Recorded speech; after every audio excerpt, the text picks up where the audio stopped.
మేడారం వనదేవతలను మంత్రి కొండా సురేఖ దంపతులు దర్శించుకున్నారు.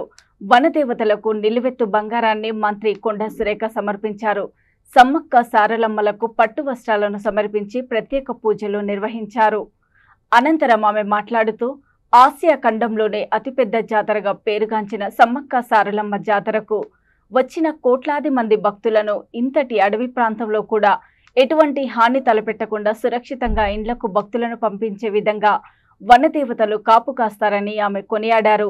తెలంగాణను అభివృద్ధి దిశగా అడుగులు వేస్తున్న ముఖ్యమంత్రి రేవంత్ రెడ్డికి మనోధైర్యాన్ని పెంచి అటు కాంగ్రెస్ ప్రభుత్వాన్ని ఇటు తెలంగాణ ప్రజలను తల్లులు ఎల్లవేళలా చల్లగా చూడాలని ఆమె కోరారు.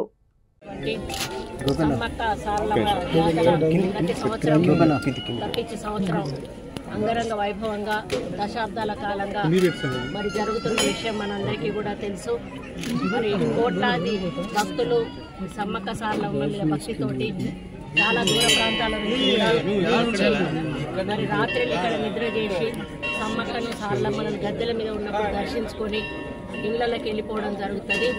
మరి ఇంతటి అడవి ప్రాంతంలో కూడా ఎవరికి కూడా ఒక చీమ కుట్టకుండా మరి వాళ్ళను జాగ్రత్తగా ఇంటికి పంపించేటువంటి దేవతలు ఈ వనదేవతలు.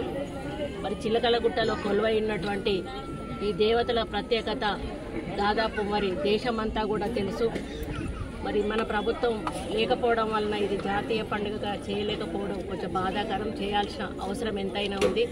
ఇక్కడ సీతక్క ఒక గిరిజన బిడ్డగా ఈ యొక్క సమ్మక్క సారలమ్మ జాతర అభివృద్ధి కోసం ఆమె అహర్నిశలు కూడా కృషి చేయడం జరిగింది.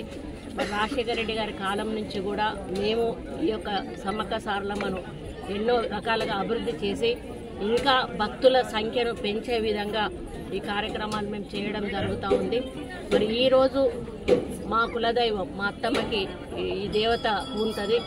మా అత్తమ్మ మా కులదైవం అన్నట్టు ఈ దేవతకి మా వంశంలో ఎవరు పుట్టినా కూడా వెంట్రుకలేయడం ఆనవాయితీ ఉంది. ఈరోజు మా వంశోద్ధారకుడైనటువంటి మా మనమడు శ్రీయాంశ్ మురళీకృష్ణ పటేల్వి ఇక్కడ మొక్కు చెల్లించుకోవడానికి వచ్చి వారికి ఇక్కడ తలనీలాలు సమర్పించి మరి మొక్కులు చెల్లించుకోవడం జరిగింది. మళ్ళీ మమ్మల్ని చల్లగా చూస్తే వచ్చే సంవత్సరం కూడా వచ్చి మళ్ళీ అందరెత్తు బంగారం కూడా ఇవ్వడం జరిగింది. వాళ్ళ బంగారం మళ్ళీ కూడా అందరెత్తు కూడా ఇవ్వడం జరుగుతుంది.